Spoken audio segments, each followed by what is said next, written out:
So guys, अगर आप trade करते हो या फिर इससे पहले आपने कभी ट्रेडिंग सीखने का प्रयास भी किया है ना, तो आपको ये कोड तो ज़रूर पता होगा, that plan your trade and trade your plan. But इसका मतलब क्या है? सो इसका सिंपल सा मतलब ये है कि आपको कोई भी ट्रेड लेने से पहले आपके पास एक प्लान होना चाहिए और फिर उसका आपको उस प्लान के हिसाब से ही ट्रेड करना है। लेकिन most of the people doesn't know like how to make an effective trading plan. So इस वीडियो में हम बात करने वाले हैं कि एक ट्रेडिंग प्लान होता क्या है और एक इफेक्टिव ट्रेडिंग प्लान बनाते कैसे। So let's start. What is a trading plan? So definition हम नहीं देखने वाले, सीधा मतलब समझते हैं कि trading plan is a set of rule which defines your entry and exit. मतलब आप एक ट्रेड में एंटर करने से लेकर एग्जिट करने तक जो भी आता है ना, उसके लिए कुछ रूल्स आपको लगाने पड़ेंगे और उस रूल सेट को ही हम ट्रेडिंग प्लान कहते हैं। So like your entry, your strategies, your risk management, trade management, इन सब का एक रिटर्न डॉक्यूमेंटेशन होना आपके पास बहुत ज़्यादा ज़रूरी है, क्योंकि trading plan is a first step of becoming a successful trader. अगर आपका ट्रेडिंग प्लान सही है तो ही आप मार्केट में पैसा कमाओगे और लॉन्ग टर्म टिक पाओगे। सो चलिए बात करते हैं कि ट्रेडिंग प्लान में हम क्या क्या इंक्लूड करना चाहिए और हम कैसे इसको इफेक्टिव बना सकते हैं। तो सबसे पहला पॉइंट आता है द परफेक्ट एंट्री। एब्सोल्युटली, अगर आपकी एंट्री परफेक्ट है तो then only you can make huge money. So इसके लिए आपको सिर्फ 3 सवालों के जवाब देने हैं। एक है वेयर, हाउ एंड व्हाई। सो आप एंट्री कहाँ पे करोगे? आपको पहले ही प्री डिफाइन करना है कि आप किसी भी स्टॉक में एंट्री कहाँ पे करोगे। लाइक रेजिस्टेंस ब्रेकआउट पे, सपोर्ट पे रिवर्सल आने पे, या फिर किसी चार्ट पैटर्न का ब्रेकआउट आता है, या फिर फिबोनाची रिट्रेसमेंट है। सो आपको वो पहले ही डिफाइन करना पड़ेगा कि आपकी जो स्ट्रैटेजी होने वाली है वो कौन सी होने वाली है, और वो स्ट्रैटेजी हर ट्रेड पे कॉमन होनी चाहिए। उसके बाद हाउ, आप अपना जो कैपिटल है वो अलोकेट कैसे करते हो। मतलब आप अपना पूरा पैसा एक साथ एक ही प्राइस पे डालते हो या फिर पिरामिड बाइंग करते हो, वो भी आपको पहले डिसाइड करना पड़ेगा। उसके बाद वाई, ये वाई का जो जवाब है ना वो सबसे ज़्यादा ज़रूरी है, क्योंकि it gives you the reason to hold the trade. Sometimes क्या होता है कि stock market is a very uncertain thing. So बहुत बार ऐसा होता है कि आप ट्रेड ले लेते हो लेकिन उसके बाद कुछ अनएक्सपेक्टेड हो जाता है, फिर उसके बाद आप डर के डंप एग्जिट कर देते हो, और उसके बाद जो आपका ट्रेड है ना वो टारगेट को चला जाता है। फिर उसके बाद आपको रिग्रेट होता है, उसके बाद आप रिवेंज ट्रेडिंग करते हो और फंस जाते हो। सो इसलिए इस वाई का आंसर होना बहुत ज़्यादा ज़रूरी है। उसके बाद एग्जिट। सो एंट्री से ज़्यादा तो एग्जिट इम्पॉर्टेंट है, और उसका रीज़न सिंपल सा ये है, आपने महाभारत तो देखा ही होगा और अभिमन्यु को तो जानते ही होगे। वो चक्रव्यूह में घुस तो गया लेकिन उसके पास कोई एग्जिट प्लान रेडी नहीं था, इसलिए फंस गया। बहुत सारे लोग इस स्टॉक मार्केट के चक्रव्यूह में घुस तो जाते हैं, किसी स्टॉक में पैसा डाल तो देते हैं, लेकिन उनके पास कोई एग्जिट प्लान रेडी ही नहीं होता और फिर फंस जाते हैं। बहुत से लोग मैंने ऐसे देखे, किसी स्मॉल कैप कंपनी में पैसा डाल देते पूरा का पूरा, और फिर उसको लोअर सर्किट पे लोअर सर्किट, लोअर सर्किट पे लोअर सर्किट लगते जाते हैं और उनका पैसा डूब जाता है। और ऐसा क्यों हुआ? क्योंकि उनके पास कोई एग्जिट स्ट्रैटेजी रेडी नहीं थी। उन्होंने पहले डिफाइन नहीं किया था कि उनका स्टॉप लॉस क्या होगा, उनका टारगेट क्या होगा, वो बाहर कैसे निकलेंगे। तो इसलिए आपको ये पता होना चाहिए कि आप किसी भी ट्रेड में एंटर कर रहे हो तो उससे पहले आपके पास उसका एग्जिट प्लान तैयार चाहिए। सो आप कहाँ पे निकलने वाले हो, आप कैसे निकलने वाले हो। मतलब आप अपना पूरा का पूरा पोजीशन सिक्योर अप कर रहे हो, या फिर 80% कर रहे हो, या फिर 50% कर रहे हो, दैट्स अप टू यू। लेकिन आपको वो पहले ही आपको डिफाइन करना पड़ेगा। उसके बाद भाई, आप क्यों निकलोगे किसी ट्रेड से, आपको क्या रीज़न रहेगी उस ट्रेड से निकलने के। या तो आपका स्टॉप लॉस हिट हो जाएगा, या फिर आपका टारगेट आ जाएगा या तो आप वो जो स्टॉक है वो रेंज बाउंड हो जाएगा, या फिर आपका ट्रेलिंग स्टॉप लॉस हिट हो जाएगा। तो there are certain reasons to exit a trade. उसके बाद बात आती है रिस्क मैनेजमेंट की, और risk management is the most underrated but most important thing in trading. बहुत सारे लोग हैं जो पुअर रिस्क मैनेजमेंट की वजह से स्टॉक मार्केट में पैसा कमा तो लेते हैं लेकिन टिका नहीं पाते और पूरा का पूरा पैसा गवा देते हैं। सो इसलिए आपका रिस्क मैनेजमेंट अच्छा होना चाहिए, और रिस्क मैनेजमेंट के लिए आपको कुछ पॉइंट्स है जो कंसिडर करने हैं। और वो ये है कि आपको अपनी पोजीशन साइज डिफाइन करनी पड़ेगी कि आप कितने लॉट में काम करोगे, कितने शेयर्स में काम करोगे। उसके बाद आपको एक लॉस लिमिट भी डिफाइन करनी पड़ेगी कि आप वीकली कितना लॉस एक्सेप्ट कर सकते हो, आप मंथली कितना लॉस एक्सेप्ट कर सकते हो, और उससे ज़्यादा लॉस आपको नहीं लेना है। उसके बाद मैक्सिमम नंबर ऑफ पोजीशंस, आप कितनी नंबर ऑफ पोजीशंस हैंडल कर सकते हो। आपके पोर्टफोलियो में 5 पोजीशंस है, 10 पोजीशंस है, 50 पोजीशंस है, वो आपको पहले अपनी कैपेसिटी पता होनी चाहिए कि आप कितने तक पोजीशंस हैंडल कर सकते हो, और आपको वो लिखना पड़ेगा और उसको फॉलो भी करना पड़ेगा।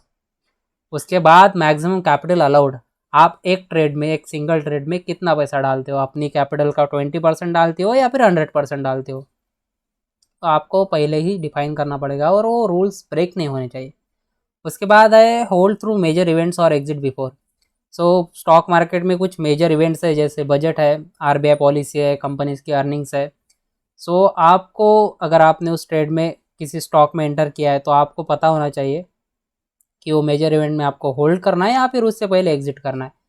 कभी कभी क्या होता है, आपको लगता है कि किसी बैंक की या फिर किसी स्टॉक की जो अर्निंग्स है वो अच्छे आने वाले, इसलिए आप पहले से ही उसमें पोजीशन बना के रखते हो, और फिर अर्निंग के दिन उसमें से निकल जाते हो।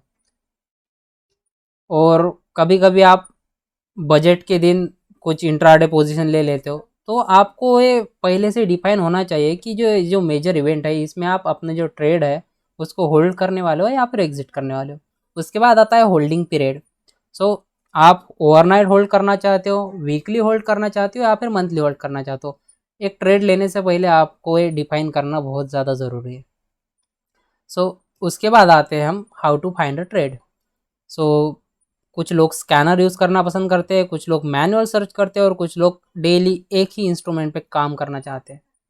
तो आपको अपना टाइप ढूंढना है कि आप एक ही इंस्ट्रूमेंट पे काम करना चाहते हो, या फिर आप मैनुअल सर्च करके स्टॉक्स फिल्टर आउट करना चाहते हो, या फिर सिंपल सा स्कैनर का इस्तेमाल करना चाहते हो। तो आपको एक चीज़ डिफाइन करनी पड़ेगी और फिर उसके साथ स्टिक रहना पड़ेगा।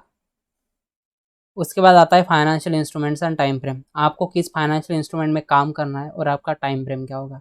सो अगर आपको इक्विटी में काम करना है तो आपको सिर्फ इक्विटी में ही काम करना है। अगर आपको डेरिवेटिव में काम करना है तो फिर आपको डेरिवेटिव में ही काम करना है, और क्रिप्टो में काम करना है तो सिर्फ क्रिप्टो में ही। आपको पहले डिसाइड करना पड़ेगा कि आपका टाइप क्या है, आपको फॉरेक्स ट्रेडर बनना है या फिर आपको डेरिवेटिव ट्रेडर बनना है, तो डिसाइड इट फर्स्ट। और उसके बाद आता है टाइम फ्रेम। ये बहुत ज़्यादा ज़रूरी है। कुछ लोग क्या करते हैं, 30 मिनट पे भी चार्ट देख रहे हैं, डेली टाइम फ्रेम पे भी चार्ट देख रहे हैं। कुछ पोजीशंस ऐसी है जो 30 मिनट टाइम फ्रेम्स पे ले रखी है, कुछ ऐसी है जो वीकली पे ले रखी है। ऐसा आपको कभी नहीं करना है। आपको एक टाइम फ्रेम फिक्स करना पड़ेगा और उसके साथ ही चलना पड़ेगा। और टाइम फ्रेम आप इसलिए, मतलब आपको टाइम फ्रेम सिलेक्ट करने के लिए सिंपल सा रूल है। अगर आप मार्केट को फुल टाइम देख सकते हो तो लोअर टाइम फ्रेम पे काम करो। अगर आप मार्केट को फुल टाइम नहीं देख सकते हो, कोई बिजनेस करते हो या फिर जॉब करते हो, तो फिर हायर टाइम फ्रेम पे काम करो, लेकिन एक टाइम फ्रेम फिक्स करो। उसके बाद आता है मार्केट कंडीशंस। तो मार्केट में 3 तरह के कंडीशंस होती है। एक तो ट्रेंडिंग, सेकंड वोलाटाइल, और थर्ड वन इज चॉपी, जिसको हम रेंज बाउंड भी कहते हैं। सो आपको सबसे पहले अपना जो खुद का स्किल है वो पता होना चाहिए कि हम क्या कर रहे हैं। अगर आप स्विंग ट्रेडर है या फिर ऑप्शन बायर है तो आपके लिए ट्रेंडिंग मार्केट बेस्ट है, चॉपी और वोलाटाइल आपके लिए नहीं है। उसके बाद अगर आप ऑप्शन सेलर है तो फिर choppy market is for you. Range bound market में ऑप्शन सेलर सबसे ज़्यादा पैसा कमाता है और इजीली पैसा कमाता है। और वोलाटाइल मार्केट, अगर आप इंट्राडे ट्रेडर हो तो आपको, आपके लिए वोलाटाइल मार्केट है। स्विंग ट्रेडर के लिए वोलाटाइल मार्केट नहीं है, ऑप्शन बायर के लिए भी, ऑप्शन सेलर के लिए भी वोलाटाइल मार्केट नहीं है। सो आप पहले फाइनेंशियल इंस्ट्रूमेंट डिसाइड करो, उसके बाद आपकी मार्केट कंडीशन को डिसाइड करो कि आप किस मार्केट कंडीशन आपके लिए प्रिफरेबल है, और आप उसी मार्केट कंडीशन में काम करो। उसके बाद आती है improvement. So like nobody is perfect, हर कोई ना कोई गलती करता है, और गलतियाँ सिंपल सी होते, हमने जो प्लान बनाया है हम उससे डेविएट हो जाते हैं। सो हमें क्या करना है, हमें वीकली या फिर मंथली ट्रेड को रिव्यू करना है और अपनी गलतियों को ढूंढना है। और जब हम गलतियों को ढूंढेंगे तो हमको उनमें एक पैटर्न दिखेगा कि हम कुछ गलतियाँ रिपीटेडली कर रहे हैं, वही कर रहे हैं, तो उसके बाद हमको उन्हें इम्प्रूव करना पड़ेगा। So this is most important part, क्योंकि trading is a long journey. So आपको there is a scope for improvement. उसके बाद ट्रेडिंग हो या फिर लाइफ में आप कुछ भी कर रहे हो तो उसका ऑब्जेक्टिव आपको क्लियर होना चाहिए कि आप क्यों कर रहे हो। सो ट्रेडिंग में भी काफ़ी सारे ऑब्जेक्टिव्स हो सकते हैं लोगों के, जैसे कि मंथली इनकम कमाना या फिर लॉन्ग टर्म वेल्थ बिल्ड करना। सो आपको पहले ही पता होना चाहिए कि आपका ऑब्जेक्टिव क्या है। आपको इंडिपेंडेंटली काम करना है, किसी ट्रेडिंग फर्म के लिए काम करना है, ग्रुप के लिए ग्रुप में काम करना है, या फिर ट्रेडिंग को एज अ बिजनेस ट्रीट करना है। We should know it. उसके बाद आपको trading as a side business करना है या फिर फुल टाइम ट्रेडिंग करना है। और कभी कभी आपके पास ऐसी कंडीशंस आएगी आपकी लाइफ में कि आपको एक बहुत ज़्यादा अनएक्सपेक्टेड प्रॉफिट हो जाएगा या फिर अनएक्सपेक्टेड लॉस हो जाएगा। अगर आप ऑप्शन ट्रेडर है तो आपने ये चीज़ तो बहुत मतलब कुछ ज़्यादा ही एक्सपीरियंस की होगी।